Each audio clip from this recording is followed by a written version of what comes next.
Meus amados e queridos irmãos em Cristo Jesus, a paz do Senhor. Meus queridos, estaremos estudando hoje a lição de número 3, onde tem como título: O Pai enviou o Filho. Lições bíblicas adulto, quarto trimestre de 2026, onde tem como título a Santíssima Trindade, o Deus único revelado em três pessoas distintas. O texto áureo da lição de número 3 é: nisto se manifestou o amor de Deus para conosco, que Deus enviou seu Filho unigênito ao mundo, para que por ele vivamos. 1 João, capítulo 4, versículo 9. Nós vemos aqui uma ação redentora, né? O amor perfeito, o amor concreto do Pai. Aqui é a salvação, nós observamos aqui que vem do Pai. E o Pai manifestou isso, seu coração, antes da fundação do mundo. A verdade prática: o envio do Filho revela o amor do Pai e a perfeita unidade da Trindade no plano da salvação, garantindo a redenção e a adoção dos crentes. Nós vemos aqui a ação da Trindade, né? O Pai enviou o Filho nesse plano divino de salvação do nosso amado, querido Deus, o Deus Pai, o Criador de todas as coisas. A palavra diz que Deus amou o mundo de tal maneira que enviou o seu Filho unigênito para todo aquele que nele crê não pereça, mas tenha a vida eterna. Os objetivos específicos da lição, que é a apresentação da lição. O primeiro ponto: compreender que o envio do Filho é a maior prova do amor do Deus Pai. O segundo ponto: reconhecer que a vinda de Cristo ocorreu na plenitude dos tempos, segundo o plano eterno de Deus. Terceiro ponto: identificar a situação da Trindade na execução e aplicação da salvação. A palavra-chave desta lição é envio. Introdução: no plano eterno da redenção, o Pai é quem envia o Filho para salvar o mundo. Esta verdade, revelada nas Escrituras, manifesta o amor do Pai e reafirma a unidade e a missão da Santíssima Trindade. Nessa lição, veremos como o envio do Filho unigênito de Deus, a segunda pessoa da Trindade, revela em profundidade a suprema expressão do amor de Deus, a plenitude do tempo para a redenção e a obra perfeita da Trindade na salvação. Deus elege, Deus planeja, envia o seu Filho e o seu Filho executa a obra. E o Espírito Santo prepara o crente para aquele dia tão esperado, que é a esperança de todos nós que cremos em ressurreição, que cremos na vinda do nosso Senhor Jesus Cristo com grande poder e muita glória. Então hoje nós vivemos o ministério do Espírito Santo. Nós estamos na dispensação da graça. O Pai, ele envia o Filho. Então nós já observamos desde o princípio, né, Escritura, né, da palavra de Deus, que Deus tem um plano maravilhoso para com o homem. Plano de resgate, de salvação. Isso nós vemos de maneira nítida após a queda de Adão. Era necessário que Deus enviasse o seu filho. Por isso, disse um dos profetas: preparai o caminho do Senhor e endireitai as suas veredas. Mas esta preparação foi bastante sábia pelo nosso Pai, pelo Pai Eterno, porque Ele vem preparando todos os assuntos da redenção, do seu plano redentor, no decorrer do curso da história. Então, essa preparação histórica para a vinda de Jesus Cristo, nós observamos desde o princípio. Por quê? Antes de Jesus vir ao mundo e implantar o reino do Pai, todas as coisas convergiam, todas as correntes, todos os pensamentos convergiam para este momento de grande expressão, de grande significação para a raça humana. Após este acontecimento tão significativo, todas as correntes, todos os pensamentos partem deste princípio. Mas houve preparações no decurso da história. Nós temos uma preparação histórica negativa e uma preparação histórica positiva. A preparação histórica negativa, porque Deus, Ele, com a sua onisciência, com a sua tão grande sabedoria, Ele usa até pessoas ímpias para a realização do seu plano redentor. Então, isto é uma preparação negativa, né? Porque Deus, Ele enviou o seu Filho ao mundo, mas não foi assim de repente. Teve uma preparação. O mundo tinha que estar preparado para a vinda do Messias. Então, o Senhor começa a usar pessoas ímpias que vai ser de utilidade para o seu plano divino redentor. Como por exemplo, lá em Esdras, capítulo 1, versículo 2 a 3, está escrito, preste bem atenção.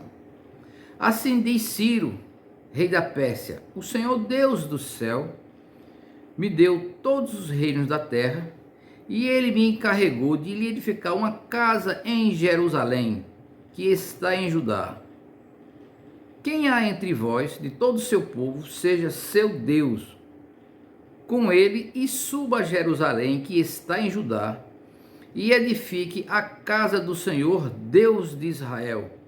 Ele é o Deus que habita em Jerusalém. Que coisa mais linda, né? Então, quando tudo já estava preparado, quando as religiões gentílicas, as religiões pagãs, não estavam mais atendendo às suas necessidades, então é aí que o Senhor envia o seu Filho. Mas o Senhor deixou o homem ir até onde ele poderia ir com relação ao pecado. Então, lá em Romanos, capítulo 1, versículo 18 a 32. Vamos ler algumas partes.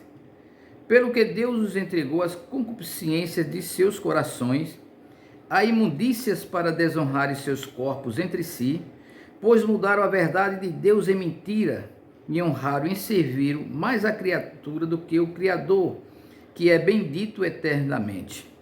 Amém. Pelo que Deus os abandonou às paixões infames, porque até as suas mulheres abandonaram o uso natural do contrário à natureza. Assim escreveu o apóstolo Paulo, no versículo 24, 25 e 26 de Romanos capítulo 1. O povo necessitava de um Salvador, porque os seus deuses, as suas religiões, aquelas religiões gentílicas pagãs, não estavam mais atendendo às suas necessidades. Então é aí que vem a preparação positiva da parte de Deus. Deus, em uma preparação negativa, deixou o homem bem à vontade, entregue às suas próprias concupiscências. O homem sente que aquelas religiões pagãs não atendiam mais às suas necessidades. Então o Senhor, ele envia o nosso Senhor Jesus Cristo, como tudo já está preparado. O próprio cativeiro, né? Podemos dizer assim, que de uma certa forma foi uma preparação positiva. Mas, irmão Fábio, por que uma preparação positiva se o povo de Deus, escolhido por Deus, estava cativo na Babilônia? Ali, no cativeiro, na opressão, eles aprenderam que só há um Deus, que só há um único Senhor. Então, dentre as preparações positivas que Deus realizou para o seu povo, para o povo saber que só há um Deus, só uma majestade. A sua majestade, a sua unidade, o Deus único, aquela oração famosa de Deuteronômio 6,4, escuta, ó Israel, o Senhor, nosso Deus, é o único Senhor. Isso o povo escolhido por Deus gravou em seus corações, nas tábuas dos seus corações, esta passagem. Até hoje, muitos dos judeus, né, não todos, não acreditam que o Messias já veio. Então o povo tinha que aprender sobre que existe só um Deus, uma majestade, né? Um Deus onipotente, né? Um Deus santo. Então o povo tinha que aprender todas essas coisas. Então ele também teria que ter consciência do pecado. Então outra preparação positiva foi os 10 mandamentos, o decálogo, enviado por Deus, né, a Moisés, constitui um dos meios usados por Deus a fim de ensinar ao povo aquelas grandes e preciosas verdades, despertando-lhes assim a consciência em relação ao pecado. E a mesma lei, por meio de seus sacrifícios e de seu sacerdócio, deu ao povo a esperança de paz com Deus mediante o perdão de um livre acesso à sua presença. Por quê? O povo não tinha mais acesso à presença de Deus. Os nossos pais, lá no Éden, Adão e Eva, desobedeceram a Deus. Então o Senhor os afastou da sua face, da sua presença. Então, através dos sacrifícios de animais do Antigo Testamento, essas coisas apontava para o nosso Senhor Jesus Cristo. Então, há uma esperança. Eu tenho uma lei. Os 10 mandamentos é uma preparação positiva. A outra preparação positiva que Deus usou foi a profecia. Deus usou homens santos para que anunciasse a sua palavra. Então, essa é uma agência usada a ensinar aquelas verdades. Foi a profecia, que é verbal, que é escrita. Encontramos até as profecias típicas, como a de Melquisedeque, Moisés, Davi, Jonas, etc. Desde o princípio, Deus começou a falar da vinda do seu filho. Quando as pessoas pensavam que tudo estava perdido, quando Satanás pensou que estava vitorioso, aí tem uma profecia poderosa, em Gênesis 3,15, da parte de Deus: e porei inimizade entre ti e a mulher, e entre a tua semente e a sua semente. Esta te ferirá a cabeça e tu lhe ferirá o calcanhar. Então isso daí já apontava para o Messias. O Messias que haveria de vir. O Messias em que todo o Antigo Testamento apontava para ele. E o cativeiro. O cativeiro também foi uma agência utilizada por Deus, positiva. Terceira agência. Não menos importante, é a agência que Deus fez uso para ensinar o povo e preparar para a vinda de Jesus. Foi o exílio e o cativeiro da Babilônia. Enquanto a nação progredia e existia, Deus não podia devidamente preparar para o grande acontecimento que se aproximava. Por isso, ele acabou temporariamente com a nação feita exilada, e isto trouxe dois grandes e apreciáveis resultados na vida de Israel. Israel ficou cativo na Babilônia. Por quê? Porque desobedeceu ao Senhor, adorando a outros deuses. Os deuses eram uma nação que era politeísta, trouxeram essas coisas também do Egito,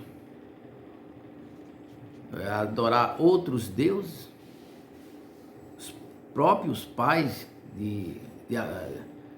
do patriarca Abraão adoravam a outros deuses, eram politeístas. Então, quando o povo sai da Babilônia, sai monoteísta. E o Senhor transforma também aquela nação agrícola em uma nação comercial. O povo agora vai usar de expansão comercial através do mar, e sair no chão, na pista, criar pistas, estradas, para facilitar o comércio. E nisso tudo já estava embutido o plano de Deus, preparar estradas, né? E aquele povo deixar de ser um povo quase nômade, né?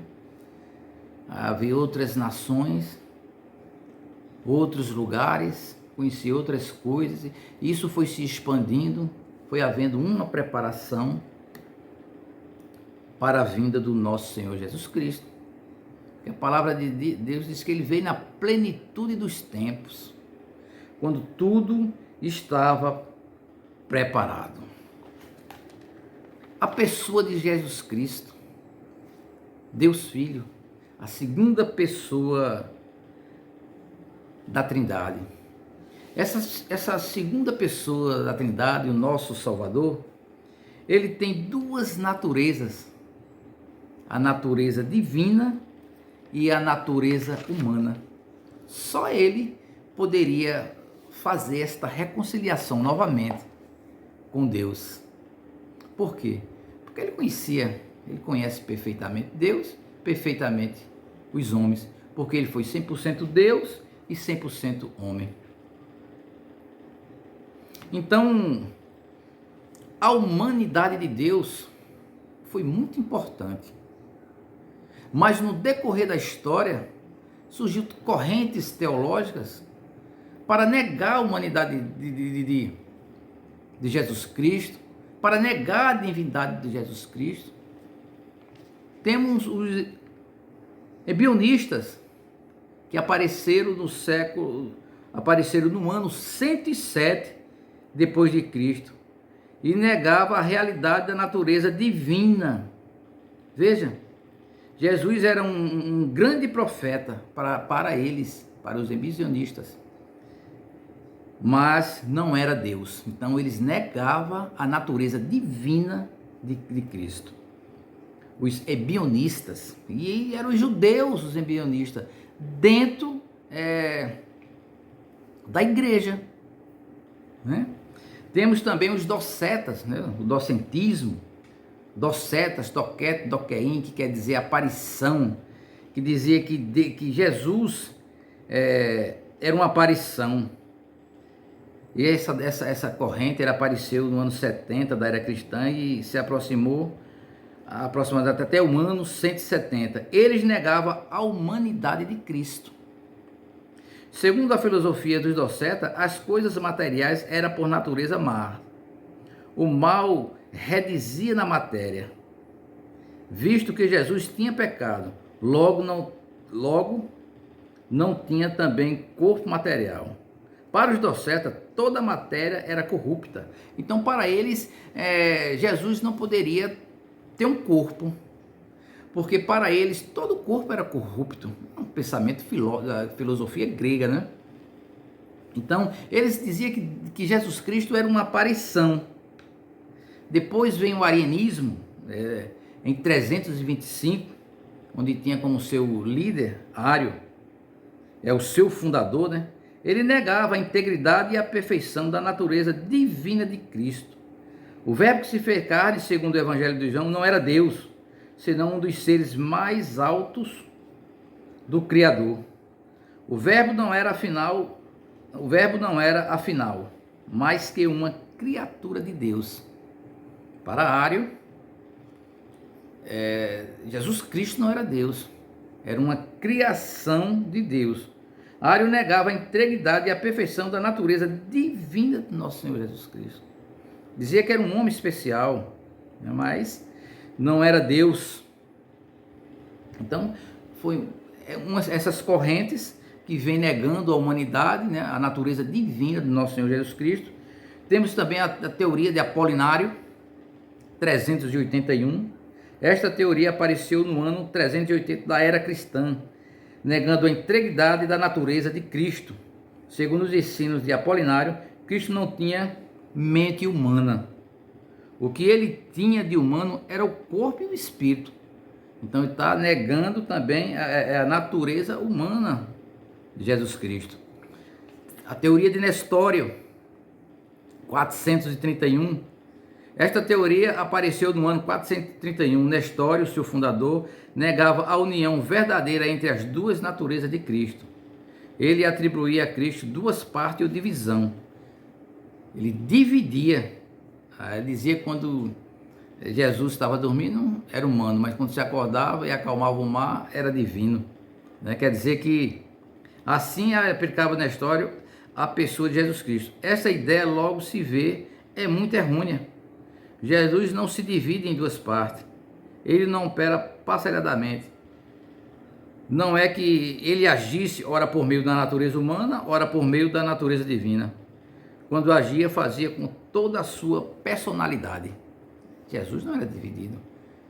Ele era uma pessoa com duas naturezas, divina e humana. E quando ele agia com toda a sua personalidade. Os Nestório, teoria de Nestório, dividia isso aí.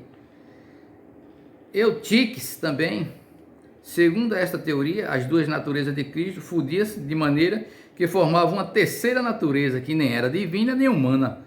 Assim sendo, Jesus não era humano e nem tampouco divino. Observe que foram cada tipo de teoria para negar a humanidade de Cristo, para negar a deidade de Cristo, a divindade de Cristo. Já o ensino bíblico não. Diz que Jesus, há nele uma só personalidade, mas duas naturezas, a humana e a divina, cada qual perfeita, mas estas duas naturezas eram de tal modo unidas e relacionadas que formavam uma única personalidade. Aleluia! E o Novo Testamento está repleto de passagens que nos ensina esta verdade das duas naturezas divinas de Jesus Cristo. Muitos exemplos. Por exemplo, lá em João 8,40. Porém agora procurai matar-me a mim, um homem que vos tenho falado a verdade, que de Deus tenho ouvido. Se ele ouviu de Deus, tenha falado a verdade de Deus, ele é Deus. Ele diz, Abraão não fez isso. Então Jesus chamou-se Deus e foi chamado Deus. Veja o que é que diz. Lá em Atos, capítulo 2, versículo 2, é Pedro que fala. Varões israelitas, escutai esta palavra. A Jesus Nazareno, varão aprovado por Deus entre vós, com maravilha, prodígios e sinais, que Deus por ele fez no meio de vós, como vós bem sabeis. Então, Jesus, ele possuía duas naturezas, a divina e a humana, em uma só pessoa. Ele diferenciava do Pai desta maneira. O Pai é Espírito. Jesus tem a natureza. O Pai é divino, eterno. Jesus, ele tem essas duas naturezas e está agora na eternidade com essas duas naturezas. Jesus Cristo, homem. Por quê? Porque ele é o nosso mediador. Foi o que veio de mais perfeito. Foi a maior revelação do Pai. Foi o envio do seu Filho para nos reconciliar com Deus. Deus homem. Deus é Espírito. O Espírito Santo, o Espírito Santo. Mas Jesus Cristo, ele é Deus homem. É interessante isso, né? Difícil de compreender. Mas ele é Deus homem, quem nos reconcilia com Deus. Meus amados, foi uma introdução. O primeiro ponto da lição, o envio do Filho e o amor do Pai. O amor incondicional do Pai. O envio de Jesus Cristo, o Filho unigênito do Pai, é a maior demonstração do amor de Deus ao mundo. Porque Deus amou o mundo de tal maneira, deu seu Filho unigênito, para todo aquele que nele crê tenha a vida eterna. Não pereça, mas tenha a vida eterna. Quem não crê no unigênito do Pai já está condenado. Amém, meus irmãos? Então, o verbo grego para este amor é agapau. O substantivo é ágape. Expressa a natureza essencial de Deus e a busca pelo bem-estar de todos. Aleluia. Em 1 João 4,8 está escrito: aquele que não ama não conhece a Deus, porque Deus é amor.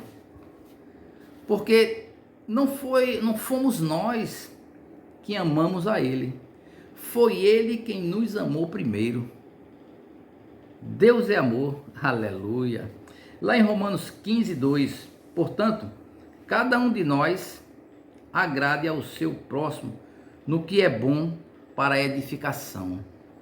Tratar o próximo com amor, como Deus tratou a humanidade. A salvação, ela é universal, mas para todo aquele que crê no Filho de Deus. O segundo ponto, do primeiro ponto,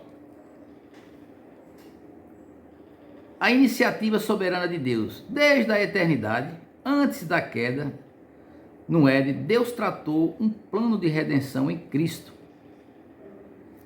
Porque a palavra de Deus diz que ele nos elegeu antes da fundação do mundo, para que fôssemos santos e irrepreensíveis diante dele em amor. Então a iniciativa vem do Pai, a eleição vem do Pai, o Filho executa a vontade do Pai, o Espírito participa, o Espírito prepara, ensina. Aleluia, glória a Deus. Em Efésios, capítulo 1, versículo 4 a 5, abra a sua Bíblia.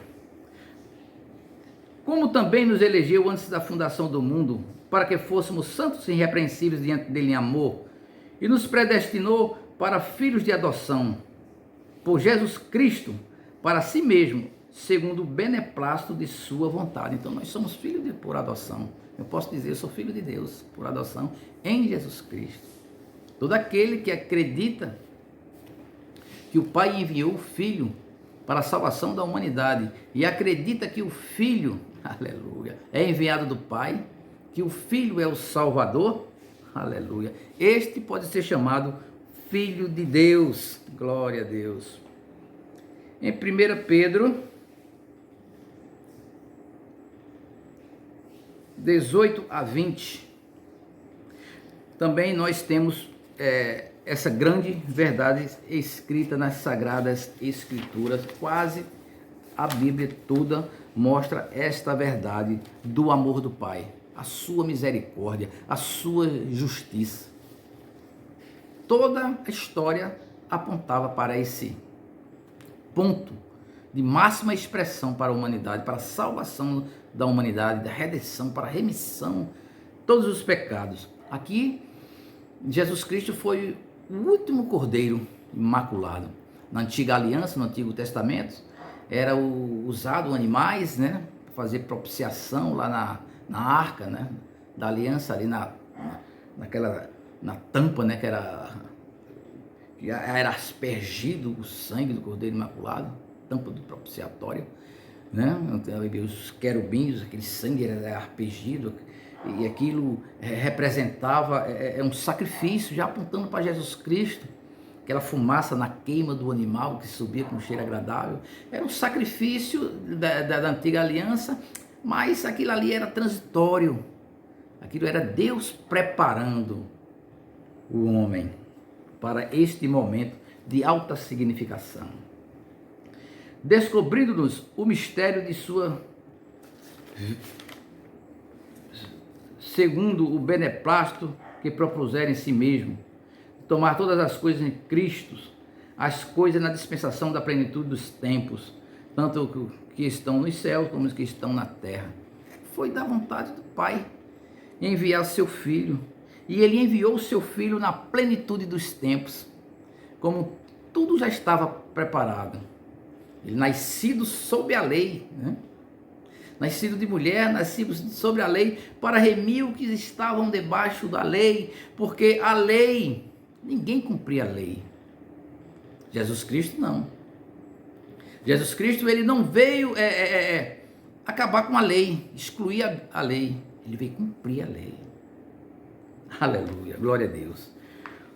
Terceiro ponto, o envio do Filho e a Trindade. Embora a missão do Filho seja descrita por meio do verbo enviar, né? João 3, 17, 18, a ideia aqui é de um presente gracioso da parte de Deus, uma parte de Deus Pai, para a humanidade. Realmente foi um presente maravilhoso da parte de Deus para a humanidade, foi enviar o seu Filho para salvar todos que estavam perdidos, porque não tinha outra solução. Só através de Jesus, só através do que Ele fez no Calvário, só através da sua morte vicária, da sua morte substituta, quem iria perecer éramos todos nós, mas Ele não. Ele cumpriu a sua missão. Ele veio para os que eram os seus, e os seus não receberam. Mas todos aqueles que receberam, deu-lhe o poder de ser chamado Filho de Deus. Aleluia, glória a Deus. O ponto 2 da lição, o filho e a plenitude dos tempos, a operação histórica e religiosa. O envio de Cristo não foi um plano improvisado, mas um desígnio eterno cumprido na plenitude dos tempos. Lá nos refolhos da eternidade, Deus já tinha esse plano em sua mente, porque Ele é onisciente, e dentro da onisciência de Deus tem a sua presciência, que Ele vê o futuro, sabe de tudo. Por exemplo, Adão pecou. Deus sabia que Adão ia pecar, mas Deus não interveio. Por quê? Porque Ele criou o homem, a sua imagem e semelhança, criou o homem livre, deu livre arbítrio a ele. Então Adão, ele tinha o poder de decisões, decidir querer ou não querer, né? Pensar, sentir e querer. Ele tinha esses pensamentos, e os pensamentos eram puros, porque ele não havia pecado ainda no Éden. Agora os nossos pensamentos, né, os nossos sentimentos são distorcidos, nossa vontade é distorcida, nossos pensamentos é distorcido. Por quê? Por causa da queda. Então Adão, ele poderia não pecar, porque Adão não foi enganado, mas Eva sendo enganada, o Adão, ele cai em transgressão. O filho nascido sobre a lei. O segundo ponto. As escrituras afirmam que o filho veio nascido de mulher, nascido sobre a lei. Essa expressão, nascido de mulher, reafirma que Cristo assumiu nossa natureza humana. Observe que ele, sendo rico, a palavra dele diz, se fez pobre para que eu e você enriquecesse. A palavra diz que que haja em vós o mesmo sentimento que houve em Cristo Jesus, que sendo Deus, não teve por usurpação ser igual a Deus, mas aniquilou-se a si mesmo, humilhou-se, né? Tomou forma de servo, achando-se semelhantes a homens, né? Foi obediente até a morte e morte de cruz. Por isso que Deus o exaltou soberanamente e deu-lhe o nome que é sobre todo nome, que é o nome dele, se dobre todo o joelho que está no céu, na terra e debaixo da terra, e toda língua confesse que Jesus Cristo é Senhor, para a glória de Deus Pai. Aleluia. Jesus Cristo é eterno, Jesus Cristo é Senhor. Ele diz: Pai, glorifiquei na terra, consumando a obra que me deste a fazer. Agora glorifica-me tu, ó Pai, com aquela mesma glória que tinha contigo antes que o mundo existisse. Então, a nossa salvação está em Jesus Cristo. Ele disse certa vez na oração sacerdotal, né? A salvação é esta: crê em ti, ele falando com Deus na oração dele, como o único Deus verdadeiro, e a Jesus Cristo a quem enviaste. A ele mesmo, se referindo a ele mesmo. Aleluia, glória a Deus. A adoção de filho, subtópico 3. A obra do Filho não apenas trouxe perdão, mas também nos concedeu a posição de filhos adotivos. Cristo é o único Filho de Deus por natureza. E os crentes tornam-se filho por adoção. Aleluia. A prática da adoção não fazia parte do sistema legal, mas era comum, bem conhecida entre os gentios. Paulo enfatizava que foi do agrado de Deus inserir no plano da salvação que os salvos fossem adotados como filho de Deus. Está lá em Efésios, né? 1:5, que fala do espírito de adoção. Aleluia. Abra a sua Bíblia no Evangelho de João, capítulo 1, versículo 18. Eu já estou com a minha aberta aqui, viu? 18. Deus nunca foi visto por alguém. O Filho unigênito que está no seio do Pai o fez conhecer. Vamos ler João 1, 12, 13. 1, 12, 13. Mas a todos quantos receberam, deu-lhe o poder de serem feitos filhos de Deus, aos que creem no seu nome, os quais não nasceram do sangue, nem da vontade da carne, nem da vontade do varão, mas da vontade de Deus, espiritual, da vontade do nosso Pai. Ninguém viu a Deus, né? Mas Deus, Jesus Cristo é a personificação de Deus. Deus homem. Não é, são três pessoas numa só essência, mesma substância. Então é Deus encarnado. Aleluia. Terceiro ponto, a Trindade no plano da salvação. A vontade do Pai realizada pelo Filho. O Filho veio ao mundo para cumprir a vontade do Pai. Eu desci do céu para fazer a minha vontade, mas a vontade daquele que me enviou. Ele disse que não veio fazer a sua vontade, mas a vontade daquele que enviou. João 6:38. Essa vontade, segundo Cristo, é que nenhum daqueles que o Pai lhe deu se perca, mas tenha a vida eterna. A obediência de Jesus é perfeita, revelando plena substituição ao Pai. Ele mesmo testifica, porque eu faço sempre o que lhe agrada, lá em João 8:29. Então, Deus, Jesus Cristo, quando estava no seu estado de humilhação, né, o Deus que estava na terra em forma de homem, ele não teve por usurpação ser igual a Deus, mas humilhou-se a si mesmo e fazia a vontade do Pai. Foi obediente à vontade do Pai, no plano do Pai de redenção. Foi obediente até a morte de cruz. Morte de cruz era maldição para quem dela participasse. Então ele se fez maldito por nós, ali na cruz. Aleluia, glória a Deus. A mediação exclusiva do Filho. O Filho é o único caminho de acesso ao Pai. Eu sou o caminho, a verdade e a vida. Aleluia. Ninguém vem ao Pai senão por mim. Então, o único caminho para a salvação é através do nosso Senhor Jesus Cristo. Não há outro, meu irmão. Não há Allan Kardec, Buda, não tem outro. Só através de Jesus Cristo, o homem, porque ele conhece a Deus. Ninguém mais conhece o próprio Deus como ele. Ele mesmo certa vez disse: eu e o Pai somos um, quem vê ao Pai vê a mim. 100% homem, conhece todas as nossas fraquezas. Ele participou de tudo, mas não pecou.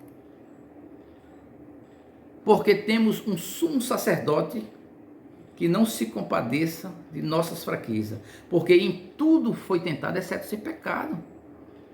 Aleluia. Porque convinha tal sumo sacerdote santo, inocente, imaculado, separado dos pecadores, feito mais sublimes do que os céus. Ele foi tentado, aquela tentação que ele foi conduzido pelo Espírito, né, no estado de humilhação, para o deserto. Ele foi tentado nas coisas que o mundo mais deseja: riqueza, poder. Mas ele não caiu em tentação. Ele respondeu tudo através da palavra. Aleluia, glória a Deus. A aplicação da salvação pelo Espírito. O Espírito Santo, chamado de Consolador, e o Espírito da Verdade, foi enviado pelo Pai e pelo Filho. Jesus disse que o Espírito viria para convencer o mundo do pecado, da justiça e do juízo, para lembrar de tudo que ele falou. O Pai planeja, né? O Filho, ele executa, e o Espírito Santo, ele faz a aplicação da salvação. Ele vem ensinar, né? Ele vem convencer do pecado, juízo e da justiça. Sinopse do terceiro ponto. Eu não li a sinopse dos outros pontos, mas aqui já estamos finalizando. Eu vou ler esse. O plano de salvação é obra da Trindade. O Pai envia o Filho e o Espírito aplica. O Pai envia. É função. Não é que ele seja maior do que o Filho. nem um filho menor do que ele, nem um filho maior do que o Espírito Santo, nem o Espírito Santo maior nem menor que o Espírito Santo. Função. Cada um tem o seu papel, porque eles são a mesma essência, são a mesma substância, são coeternos, são coiguais. Então ele trabalha em harmonia. Aqui não tem hierarquia de maior, de menor, não.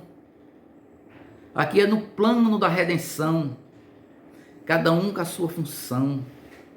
Deus elege o Pai, o Filho executa, o Espírito Santo aplica a redenção.